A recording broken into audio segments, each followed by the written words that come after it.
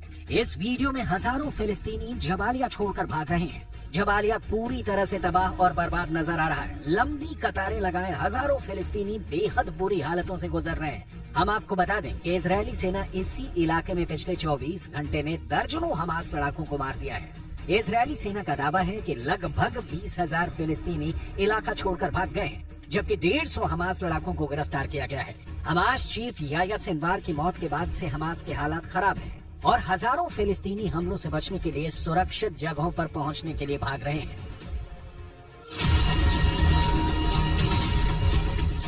युद्ध की शुरुआत में आईडीएफ ने हमास के पास 25,000 लड़ाके होने का अनुमान लगाया था और अभी भी 23,000 तक लड़ाके हमास में होने की बात कही जा रही है। वहीं आईडीएफ 20,000 लड़ाकों को युद्ध में मारने का भी दावा कर रहा है। ऐसे में साफ है कि बड़े स्तर पर भर्ती हुई है। रिपोर्ट में बताया गया है कि ये साफ है कि हमास नए लड़ाकों को हथियार सौंप रहा है। हालांकि इनकी ट्रेनिंग पर कई तरह के सवाल हैं। ये हमास लड़ाके उस तरह से ट्रेंड नहीं है जैसे शुरुआती दौर में हमास के पास थे। हमास ने बड़ी संख्या में ऐसे लड़ाके भर्ती किए हैं जिनकी उम्र 20 या 18 साल से कम है। यही वजह है कि साल 2025 के शुरू के 2 दिन में इजरायली वायुसेना ने उन ठिकानों पर हमला किया जहां हमास के नए लड़ाकों के होने की खुफिया खबर मिली थी। यानी अब गाजा में एक बार फिर से इजरायली हमले बेहद तेज हो गए।